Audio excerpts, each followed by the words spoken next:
Hey, Rick, I'm taking a break. You want anything from the new vending machine? What new vending machine? The one outside the studio. It just showed up this morning. No delivery guys or anything. Things loaded. Alpha Brain, elk jerky, DMT vapes, magnesium popsicles, all the good stuff.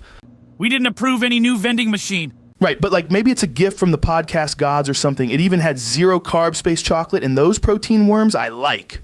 Joe, listen to me very carefully. That's not a vending machine. That's a cosmic vending apparatus, CVA for short. Interdimensional scavengers sometimes leave them behind to mess with baseline worlds. Bro, you're overthinking this. It's got Alpha Brain in the cold section. I've never seen that before. It even gave me a thumbs up when I walked by. Exactly. It's sentient. It's aware. That thing isn't stocked, Joe. It's baited. They use probability leeches to predict your cravings and quantum sympathy fields to adapt their inventory.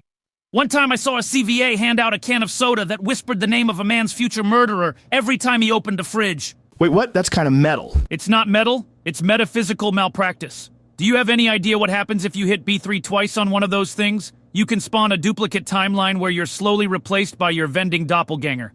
And don't even ask what comes out if you try to get change. Okay, but I did try B3. It gave me a bottle labeled Liquid Confidence. I drank it, and honestly, I crushed my cold open today. Liquid Confidence is just raw serotonin extracted from a failed timeline version of yourself. That bottle came from a Joe who never made it past episode 12. Dang, well, he tasted great. Joe, these things anchor themselves to curious minds and caffeine addicts. You're the exact demographic they hunt. Every transaction teaches it more about your neurological layout. The next time you walk past it, it'll try to sell you peace of mind in exchange for your sense of smell or your memory of high school gym class. Not gonna lie, that's tempting.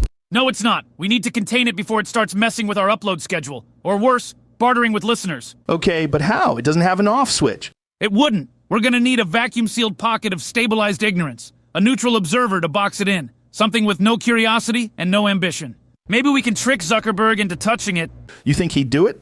He might already be one. Okay, fair. But just so I know, what's the worst case scenario here? Worst case, it achieves full sapience, gets bored, and tries to install itself as the new host of the podcast. And if that happens, it will be better than us. All right, I'll stop going to it. Good. Now help me build a box made out of 1996 dial-up modems and ancient podcast ads. That's the only kind of noise it can't interpret.